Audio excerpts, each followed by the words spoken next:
Good morning friends. स्वागत है आपका हमारे यूट्यूब चैनल जीएस कैप्सूल में। आई होप आप सभी लोग अच्छे होंगे और आपकी तैयारी अच्छी चल रही होगी। फ्रेंड्स, आप सभी को पता है हम अपने इस चैनल के माध्यम से यूपीपीएससी, यूपी ट्रिपल एससी और एसएससी से संबंधित सभी परीक्षाओं के लिए करंट अफेयर्स वन लाइनर्स की फॉर्म में आपको रेगुलरली प्रोवाइड कराते रहते हैं। और वीकेंड पर मैं पूरे हफ्ते का पीडीएफ आपको अपने टेलीग्राम ग्रुप में फ्री ऑफ कॉस्ट प्रोवाइड कराता हूं। तो अगर आपने चैनल को सब्सक्राइब नहीं किया है और टेलीग्राम ग्रुप को ज्वाइन नहीं किया है तो दोनों को ज्वाइन कर लीजिए। ये आपकी तैयारी को काफी अच्छा करेगा। अगस्त का पूरा मंथली कंपाइलेशन मैंने कल शाम को डाल दिया था, तो अगस्त के पूरे महीने का जो मैगजीन है वो आप टेलीग्राम ग्रुप में जाकर डाउनलोड कर सकते हैं। तो चलिए देखते हैं कौन कौन से करंट अफेयर चर्चा में रहे। डाक विभाग ने एक प्रमुख ई कॉमर्स सक्षम मंच जिसका नाम है Bigfoot retail solutions private limited, ship rocket के नाम से इसको सभी जानते हैं, तो इन्होंने दोनों ने मिलकर एक समझौता ज्ञापन पर हस्ताक्षर किए हैं। इसके क्षेत्र में, स्पेशली ई कॉमर्स के क्षेत्र में, क्योंकि जो डाक विभाग है वो भी आपको पता है जो लॉजिस्टिक्स वगैरह है, ट्रांसपोर्टेशन है, जो आपका डाक वगैरह इधर से उधर पहुंचाता है, उसमें क्षेत्र में सक्रिय है। तो उस इन दोनों ने इसके लिए एक समझौते पर हस्ताक्षर किए हैं। पर्यटन मंत्रालय ने संयुक्त राष्ट्र विश्व पर्यटन संगठन यानी United Nations World Tourism Organisation के सहयोग से G20 पर्यटन और एसडीजी डैशबोर्ड का अनावरण किया है। तो एसडीजी क्या है? आपके सस्टेनेबल डेवलपमेंट गोल, जो कि एजेंडा 2030 के तहत आते हैं। और टोटल कितने गोल हैं? टोटल इसमें 17 गोल्स हैं, ये भी हमें याद रखना है। हमें 2030 तक इनको अचीव करना है। इन्होंने मिलेनियम डेवलपमेंट गोल, पहले एमडीजी चलते थे, ठीक है, मिलेनियम डेवलपमेंट गोल 2015 में उनका इन्होंने स्थान लिया है 2015 से। बात करें अगर United Nations World Tourism Organisation, इसका जो हेडक्वार्टर है वो है इसका मैड्रिड में, ठीक है। मैड्रिड किसकी राजधानी है? मैड्रिड स्पेन की राजधानी है और 1974 में इसकी स्थापना की गई थी, ठीक है। या हेडक्वार्टर याद रखिएगा, मैड्रिड स्पेन। और वर्ल्ड टूरिज्म रिपोर्ट आती है एक आपकी, ठीक है, वर्ल्ड टूरिज्म रिपोर्ट, वो भी यही जारी करता है। आगे, नागालैंड सरकार ने शनिवार को राज्य के सभी स्कूलों में छुट्टी की घोषणा की है। तो आपसे सीधे पूछ सकता है कि हाल ही में कौन सी राज्य सरकार ने स्कूलों में शनिवार को छुट्टी घोषणा करने की या छुट्टी की घोषणा की है? तो नागालैंड सरकार ने ऐसा किया है। बात करें नागालैंड कब बना है? नागालैंड 1963 में आपका ये स्टेट क्रिएट हुआ है। इसके अलावा बात करें, आपने देखा होगा कल हरियाणा में भी एक इनिशिएटिव चलाया गया था, ठीक है। हरियाणा में क्या था? कार मुक्त अभियान, ठीक है, कार मुक्त अभियान। इसमें क्या है, एक दिन हफ्ते में आप लोग कार नहीं चलाएंगे, जिससे क्या फायदा होगा? लोग पैदल चलेंगे, साइकिल वगैरह से ऑफिस जाएंगे, जिसमें क्या फायदा है? आपका हेल्थ भी अच्छी बनी रहेगी, स्वास्थ्य भी अच्छा बना रहेगा और पॉल्यूशन में भी काफी कमी आएगी, क्योंकि हमारे यहाँ वेहिकुलर पॉल्यूशन यानी गाड़ियों से निकलने वाला धुआं प्रदूषण का एक बहुत बड़ा कारक है। इसके अलावा अगर पूर्वोत्तर राज्यों की बात करें तो वहां पर असम में भी कल हमने कवर किया था। क्या चर्चा में था? एक तो अमृत वृक्ष अभियान आपका कहां पर चल रहा है? असम में चल रहा है, ठीक है, अमृत वृक्ष अभियान। इसके अलावा बहुविवाह, ठीक है, जो आपका एक से ज्यादा शादियां करते हैं, बहुविवाह की जो प्रथा है, उसके लिए असम जो गवर्नमेंट है वो एक संसद विधेयक लाने की बात भी कर रही है अपनी विधानसभा में, ठीक है। तो इसको भी याद रखिएगा। महिंद्रा एंड महिंद्रा अगले महीने शुरू होने वाले आईसीसी क्रिकेट विश्व कप के लिए स्टार स्पोर्ट्स के साथ सहयोगी प्रायोजक होगी। तो ये भी इंपॉर्टेंट है। जो स्टार स्पोर्ट्स स्पॉन्सर है, जो सारे मैचेस वगैरह दिखाएगा, उसके साथ जो सहयोगी प्रायोजक है वो महिंद्रा एंड महिंद्रा को बनाया गया है। इसके अलावा कल हमने क्या देखा था? अमूल, ठीक है, जो हमारे एशियन गेम्स हो रहे हैं हांगजू चाइना में, ठीक है, एशियन गेम्स आपके हांगजू चाइना में हो रहे हैं, ठीक है। वहां पर जो स्पॉन्सर बनाया गया है वो अमूल को बनाया गया है। कल किताब काफी एक रिलीज हुई है, ये फायर ऑन द गैंगेज, यानी गंगा, गंगा को इंग्लिश में गैंगेज ही लिखा जाता है। Live among the dead in Banaras, जो आपने देखा होगा वहां पर बहुत सारे घाट हैं जहां पर शव वगैरह या जलाए जाते हैं, तो उसके अराउंड है ये किताब। शीर्षक वाली पुस्तक राधिका अय्यंगर द्वारा लिखी गई है और इसे हार्पर कॉलिंस द्वारा जारी किया गया है। ये पब्लिशर है हार्पर कॉलिंस। तो नाम याद रखिएगा, fire on the Ganges, life among the dead in Banaras. किसने लिखी है? राधिका अय्यंगर जी ने। इसके अलावा कुछ हालिया किताबें जो चर्चा में रही मैंने डाल दी हैं। इरफान, फिल्मों में एक जीवन, शुभ्रा गुप्ता द्वारा जी लिखी गई है। कुछ अधूरे शब्द, आईएएस अधिकारी आशुतोष अग्निहोत्री के द्वारा। मानसून, अभय के द्वारा यह किताब लिखी गई है। राग प्रकाश, ओम प्रकाश कौल, जो कि हिमाचल प्रदेश के मुख्यमंत्री ने इसको रिलीज किया था। तो ये सारी बुक्स भी याद रखिएगा। उड़ीसा के रायगढ़ जिले के विशेष रूप से कमजोर जनजातीय समूह। देखिए जो पीवीटीजी होता है इंग्लिश में इसको बोला जाता है पर्टिकुलरली वल्नरेबल ट्राइबल ग्रुप।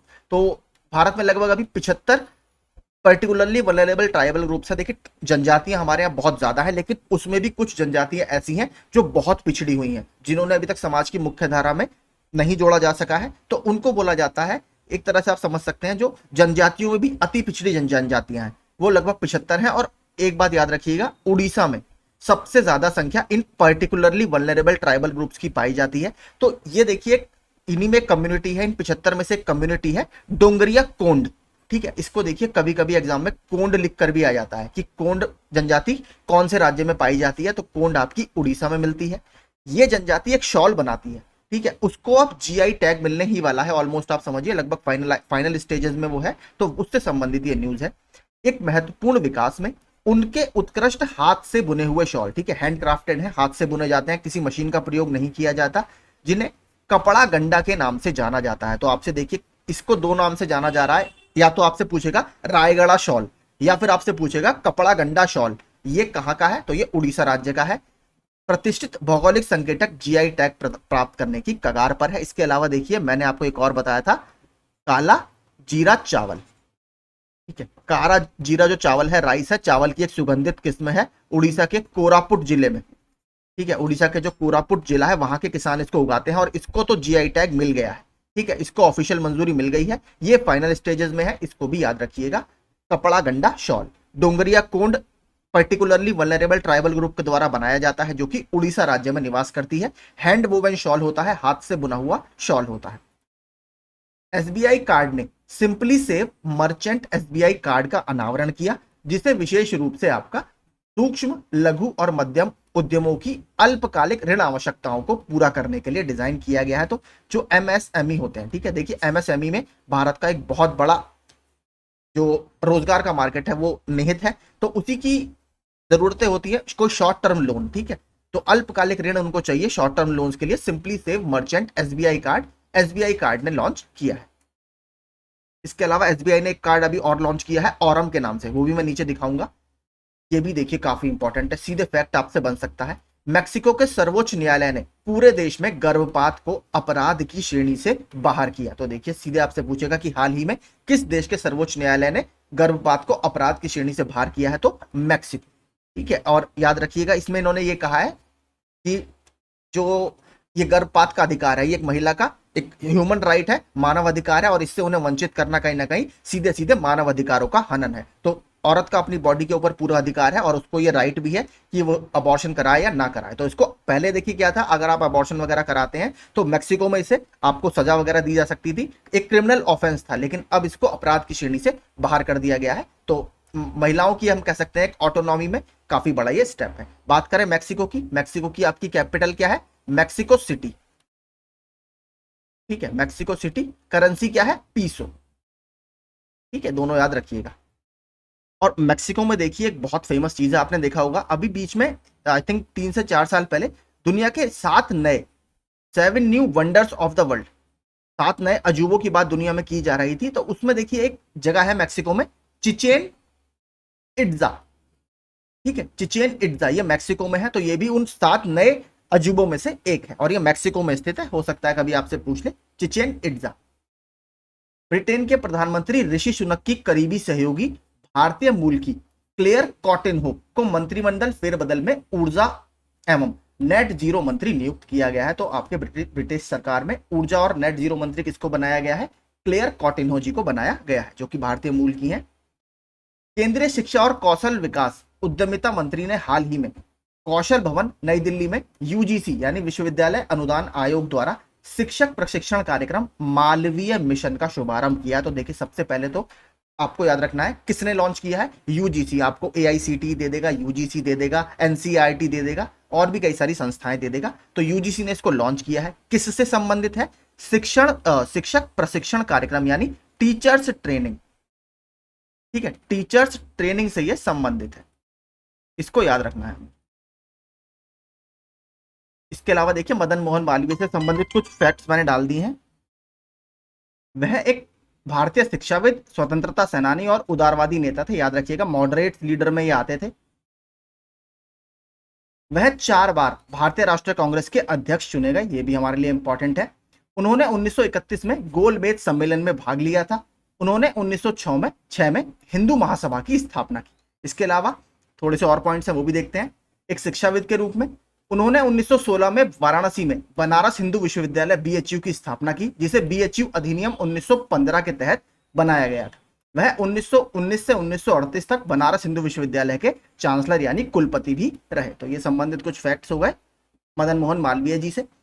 हाल ही में शोधकर्ताओं ने कावेरी वन्यजीव अभयारण्य में दुर्लभ ल्यूसिस्टिक यानी जो आंशिक रूप से सफेद सांभर हिरण की खोज की। तो देखिए हिरण कई टाइप के होते हैं आपके, स्वैम्प डियर होते हैं यानी दलदली डियर हैं, बारासिंगा हैं, इसके अलावा चीतल होते हैं जिसे स्पॉटेड डियर बोला जाता है। तो उसमें एक देखिए हम कह सकते हैं स्किन का डिफेक्ट होता है। आपने देखे होंगे कुछ व्हाइट डियर भी कभी कभी दिख जाते हैं, तो ये स्किन का आपका जो स्किन में कलर होता है हमारा पिगमेंट मेलानिन, उसकी कमी की वजह से ये आपका होता है। तो ल्यूसिस्टिक मतलब आंशिक रूप से सफेद, पूरा सफेद नहीं है, कुछ स्पॉट है इसमें सफेद। उस हिरण की खोज की गई है कहां पर? कावेरी वन्यजीव अभयारण्य में। कहां पर स्थित है? तो ये कर्नाटक में स्थित है। पूरा नीचे मैंने डिटेल डाली है, वो हम देख लेते हैं। यह कर्नाटक के 3 जिलों चामराजनगर, मांड्या और रामानगर तक फैला हुआ है। अभयारण्य उत्तर में बन्नेरघट्टा राष्ट्रीय उद्यान। ये देखिए प्रश्न आया हुआ है, मैचिंग में बहुत पूछता है कि बन्नेरघट्टा कहां पर है? कर्नाटक में है। दक्षिण में ये बीआरटी टाइगर रिजर्व, जिसे बोलते हैं बिलिगिरी रंगनाथ स्वामी टेम्पल। यहां पर एक रंगनाथ स्वामी का टेम्पल है इस वाइल्ड लाइफ सेंचुरी के अंदर, तो वहीं पर एक टाइगर रिजर्व बनाया गया है। और माले मधेश्वर हिल्स, इसको माले महादेव भी बोलते हैं, वन्यजीव अभयारण्य के बीच एक महत्वपूर्ण लिंक ये प्रदान करता है। तो तीनों देखिए ये आपके लिए पॉइंट इंपॉर्टेंट है, आपसे ये भी पूछ सकता है इन तीनों में से कौन सा कर्नाटक में है ये तीनों। यह क्षेत्र 3 नदियों अर्थात कावेरी की देखिए सहायक नदियां हैं अर्कावती, शिमशा, इसके अलावा हरंगी, ठीक है, ये सारी याद रखिएगा आती रहती हैं। हेमवती, शिमशा, अक्रावती आपने पढ़ी ली, ठीक है। इसके अलावा और अगर बात करें तो भवानी, ठीक है, सुवर्णवती, ये भी इसकी सहायक नदियां हैं। बात करें कावेरी की, कावेरी कहां से निकलती है? कावेरी पश्चिम घाट की ब्रह्मगिरी की पहाड़ियों से निकलती है, जो कि कर्नाटक का एक डिस्ट्रिक्ट है, कूर्ग डिस्ट्रिक्ट, यहां से ये निकलती है। तो उसको याद रखिएगा, इंपॉर्टेंट है। और हाँ, एक बहुत इंपॉर्टेंट इसमें चीज है, इसमें वाटरफॉल भी बनते हैं, ठीक है, जो झरने होते हैं। एक बहुत फेमस है होगे नक्कल, ठीक है, होगे नक्कल वाटरफॉल जो है ये आपका कावेरी नदी के ऊपर ही स्थित है। तो ये फैक्ट भी आप याद रखिए। आगे चलते हैं। एक और टाइगर रिजर्व चर्चा में रहा कल। हाल ही में सतकोसिया टाइगर रिजर्व में 2 हाथियों के अत्यधिक छत विछत शव पाए गए। तो सतकोसिया टाइगर रिजर्व आपका उड़ीसा में स्थित है, ठीक है। तो यह उड़ीसा के केंद्र में स्थित है और 4 जिलों में फैला हुआ है, अंगुल, कटक, बौद्ध और नयागढ़ में। और महानदी जो है इस रिजर्व के मध्य की घाटियों से होकर बहती है। महानदी सभी को पता है, अमरकंटक, ठीक है, अमरकंटक की जो पहाड़ियां हैं उसके दक्षिणी सिरे से होकर निकलती है। कहां से? छत्तीसगढ़ से, ठीक है, छत्तीसगढ़ से निकलती है। महानदी क्यों फेमस है? क्योंकि इस पर भारत का सबसे लंबा डैम स्थित है, हीरा कुंड डैम, ये महानदी पर स्थित है। महानदी की सहायक नदियों की अगर बात करें तो मंड, इब, तेल, जोंक, सियोनाथ और हसदेव, ये इसकी 6 सहायक नदियां हैं, इनको याद रखिएगा, सारी बहुत इंपॉर्टेंट है। आगे चलते हैं। विश्व स्वास्थ्य संगठन यानी डब्ल्यूएचओ ने गुजरात घोषणा के रूप में पहले डब्ल्यूएचओ पारंपरिक चिकित्सा वैश्विक शिखर सम्मेलन 2023 का परिणाम दस्तावेज जारी किया, यानी आउटकम डॉक्यूमेंट इसका जारी किया गया है। देखिए, पहला पारंपरिक चिकित्सा वैश्विक शिखर सम्मेलन यानी ट्रेडिशनल मेडिसिन से संबंधित शिखर सम्मेलन गुजरात में आयोजित किया गया था। तो जब ये पूरा इवेंट खत्म हुआ तब वहां पर गुजरात डिक्लेरेशन एक अपनाया गया है। उसमें क्या है? इस घोषणा में स्वदेशी ज्ञान, जैव विविधता और पारंपरिक, पूरक और एकीकृत चिकित्सा के प्रति वैश्विक प्रतिबद्धताओं की पुष्टि की गई है। तो गुजरात डिक्लेरेशन याद रखिएगा किससे संबंधित है? डब्ल्यूएचओ से, या फिर हम कह सकते हैं हेल्थ सेक्टर से ये संबंधित है। आगे चलते हैं। इसके अलावा कुछ डब्ल्यूएचओ के फैक्ट्स मैंने डाल दिए हैं। डब्ल्यूएचओ की स्थापना कब हुई है आपकी? 7 अप्रैल 1948 को। 7 अप्रैल को ही आपका विश्व स्वास्थ्य दिवस, ठीक है, विश्व स्वास्थ्य दिवस आपका 7 अप्रैल को ही मनाया जाता है। मुख्यालय कहां पर है? जिनेवा स्विट्जरलैंड में है। प्रथम इसके अध्यक्ष कौन थे? ये अध्यक्ष होगा, राष्ट्रपति नहीं होगा। प्रथम अध्यक्ष कौन थे? एंड्रीजा स्टैम्पर थे। महानिदेशक यानी डायरेक्टर जनरल कौन है? Tedros Adhanom, Ethiopia. उप महानिदेशक कौन है? सौम्या स्वामीनाथन जी, भारतीय है। और सदस्य देश कितने हैं इसमें? 194 इसमें सदस्य देश है। आगे चलते हैं। जापानी शोधकर्ताओं ने हाल ही में पहली बार बादलों में माइक्रोप्लास्टिक का पता लगाकर एक अभूतपूर्व खोज की है। बहुत इंपॉर्टेंट है। देखिए, सीधे आपसे पूछ सकता है कि हाल ही में किस देश के वैज्ञानिकों ने बादलों में माइक्रोप्लास्टिक का पता लगाकर एक अभूतपूर्व खोज की है? तो जापानी शोधकर्ताओं ने यह खोज की है। बात करें माइक्रोप्लास्टिक्स क्या होते हैं, देखिए ऐसे माइक्रोप्लास्टिक जिनका साइज 5 मिलीमीटर से भी कम का होता है, ठीक है, उन्हें माइक्रोप्लास्टिक की श्रेणी में डाला जाता है। ये देखिए इतने महीन होते हैं कि जो पानी वगैरह होता है उसमें आपको ये दिखते भी नहीं है और आपकी बॉडी में ये इंजेस्ट हो जाते हैं। स्पेशली जो मरीन एनिमल्स होते हैं, जो समुद्री जानवर होते हैं, जैसे कछुआ है, मछली है, उनमें भी इनकी हमें काफी प्रजातियां पाई गई हैं। काफी मतलब कंसंट्रेशन इसका पाया गया है, इसलिए ये काफी ज्यादा इस समय एक चर्चा का विषय बना हुआ है। लेकिन बादलों में भी इसका मिलना ये एक नई खोज है जो जापानी शोधकर्ताओं ने की है। 5 mm याद रखिएगा। देखिए, जो मैं एसबीआई क्रेडिट कार्ड आपसे कह रहा था, हमने ऊपर तो देखा ही था जो एमएसएमई के लिए जारी किया गया था। इसके अलावा भारत के सबसे बड़े क्रेडिट कार्ड जारी करता एसबीआई कार्ड ने अपने सुपर प्रीमियम कार्ड, क्या नाम है? ऑरम, ये जरूर याद रखिएगा, ऑरम, इसकी नई सुविधाएं लॉन्च की जो समाज के प्रीमियम वर्ग, जैसे उच्च निवल मूल्य यानी हाई नेट वर्थ इंडिविजुअल, जिनकी सैलरी वगैरह काफी अच्छी होती है, उसके व्यक्तियों पर लक्षित है। तो आपका ऑरम जरूर याद रखिएगा। अगला, वैज्ञानिक और औद्योगिक अनुसंधान परिषद यानी सीएसआईआर ने 11 से 16 सितंबर तक अपने वार्षिक 1 वीक 1 लैब कार्यक्रम की मेजबानी करने के लिए पूरी तरीके से तैयार है। यह एक रोमांचक कार्यक्रम है जहां देश भर में स्थित इसकी 37 अत्याधुनिक प्रयोगशालाएं अपना प्रदर्शन करेंगी। तो देखिए, सबसे इंपॉर्टेंट क्या है? 1 वीक 1 लैब प्रोग्राम किसका इनिशिएटिव है? तो ये सीएसआईआर का इनिशिएटिव है। देखिए, इससे पहले अभी सीएसआईआर का ही एक बहुत इंपॉर्टेंट प्रजाति चर्चा में रही थी। कमल की एक नई किस्म आपने सुना होगा, न्यूज में थी चर्चा में, नमो 108, ठीक है, ये कमल की नई किस्म है जो सीएसआईआर के द्वारा ही विकसित की गई है। पूरा नाम आपको कई कई जगह इसका क्या दिखेगा? NBRI नमो 108। तो देखिए, 108 हिंदू धर्म में काफी ज्यादा वैसा संख्या मानी जाती है। इसके अलावा ये कमल है जिसमें 108 पंखुड़ियां हैं, तो उसी के आधार पर इसका नाम ये रखा गया है, नमो 108। NBRI क्या है? नेशनल बोटेनिकल रिसर्च इंस्टीट्यूट, जो कि सीएसआईआर की ही एक बॉडी है। बात करें अगर सीएसआईआर की, तो इससे संबंधित कुछ फैक्ट्स मैं आपको बता देता हूं। तो सीएसआईआर की स्थापना जो है वो 1942 में की गई है। सबसे पहला फैक्ट हमारे लिए ये इंपॉर्टेंट है। देखिए, सबसे पहले जो उसके फाउंडिंग मेंबर्स थे वो थे शांति स्वरूप भटनागर जी। तो आपने देखा होगा जो साइंस के क्षेत्र में सीएसआईआर एक पुरस्कार भी देता है, शांति स्वरूप भटनागर अवार्ड। ये भी पूछता रहता है कि कौन सी संस्था देती है, तो सीएसआईआर ही देती है, क्योंकि इसके फाउंडिंग मेंबर जो थे वो शांति स्वरूप भटनागर सर थे। बात करें अगर वर्तमान में इसकी डायरेक्टर जनरल कौन है, और वो बहुत चर्चा में है, क्यों? क्योंकि सीएसआईआर की पहली महिला महानिदेशक वो हैं एन कलाई सेल्वी, ठीक है, एन कलाई सेल्वी। आई थिंक नल्लाथंबी कलाई सेल्वी पूरा नाम है इनका, नल्लाथंबी कलाई सेल्वी। ये इसकी पहली महिला डायरेक्टर जनरल है, ये भी हमें याद रखना है, ठीक है।